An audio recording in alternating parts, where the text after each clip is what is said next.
Welcome to Tabletop Coffee with Chuck and Keith, and we're going to continue tonight with our series on developing emotional relational connection with your spouse.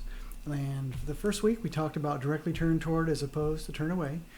Number 2 video was accepting of your partner's influence as opposed to being defensive. And tonight we're going to talk about N in the dance, which is being nurturing as opposed to having contempt. I'll show you how to do it.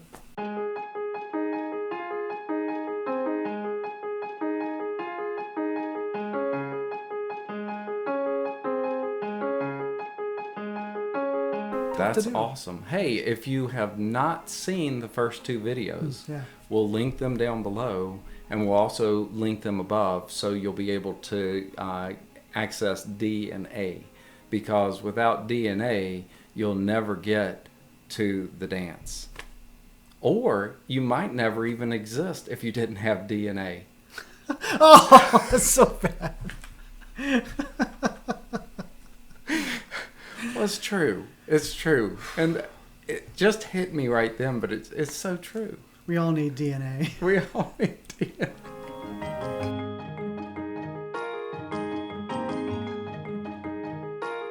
N is being nurturing as opposed to having contempt. Okay. Being nurturing as opposed to having contempt.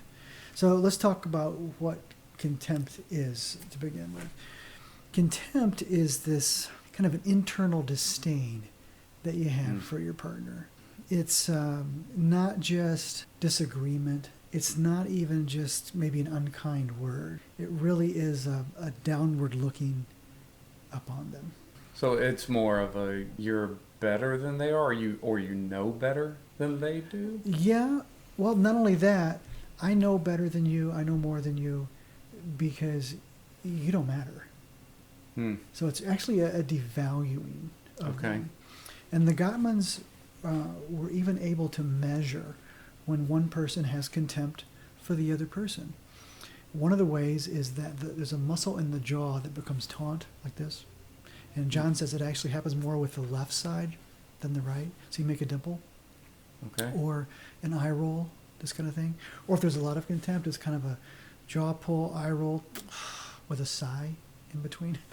Okay. When I was first learning this information, this research, I was like, well, how am I doing? Directly turn toward as opposed to turn away. At that time in our relationship, I was a fast turn toward because I love this and I hate this, so I really want to repair quickly. And so actually I would turn toward quickly, but I had to change my approach because Kim at that time turned more slowly than me.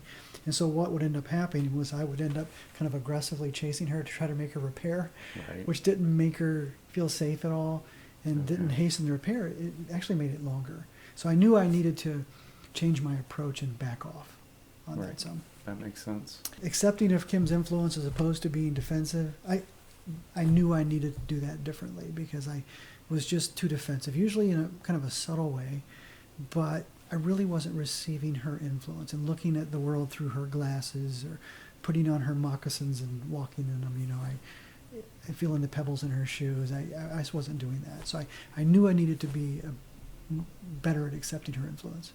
But this one, I was like, I got this one. Nurturing. Nurturing, yeah. Yeah, I've got this. Yeah, I love her. She's great. You know, I don't look down on her. But then you throw the contempt in the mix and you really see how evil and what it is. Exactly. I mean, one time we were in our current home. I know right where we were, in our kitchen. I was facing her. She was facing me, and her back was toward the steps. No, I didn't push her down. I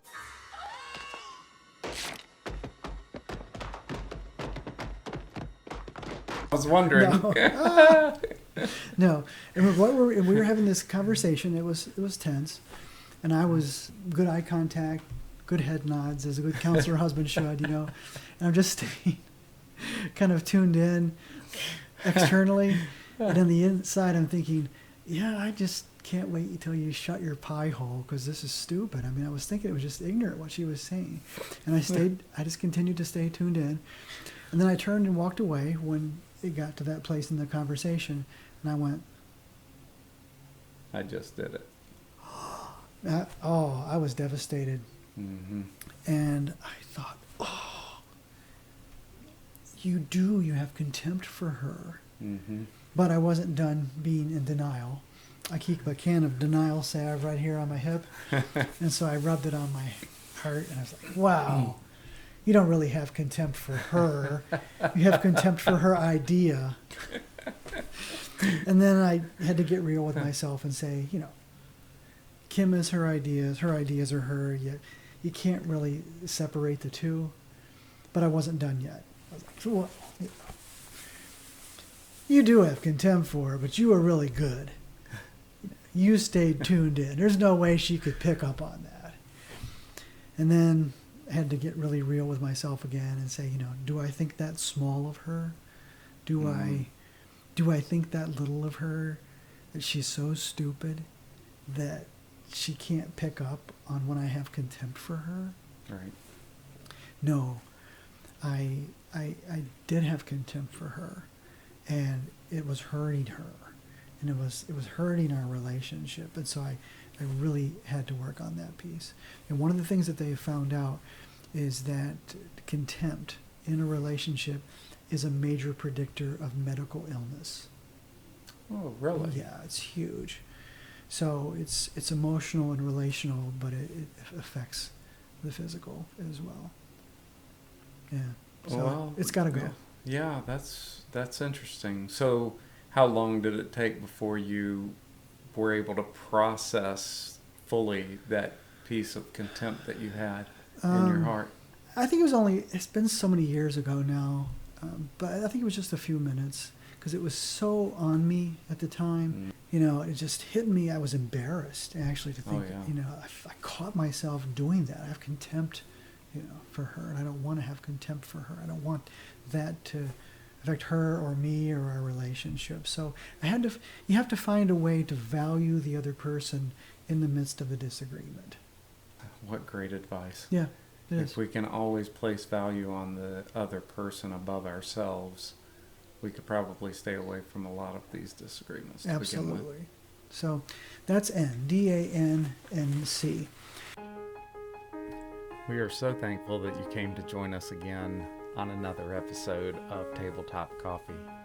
In this episode, we covered N in the dance, being nurturing as opposed to having contempt.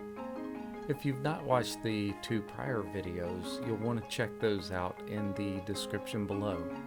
We have the links to D in the dance, directly turn toward as opposed to turn away, and A, accepting your partner's influence as opposed to being defensive. Be sure to subscribe and click that bell so that you'll know when the next video gets released. If you enjoyed this video, make sure you click the thumbs up and share this with your friends so that they can benefit from this as well. Next week, we're going to cover C in the dance, giving of your concern in a way that can be heard. This is going to be a great episode, so be sure to tune in. We look forward to seeing you again next time.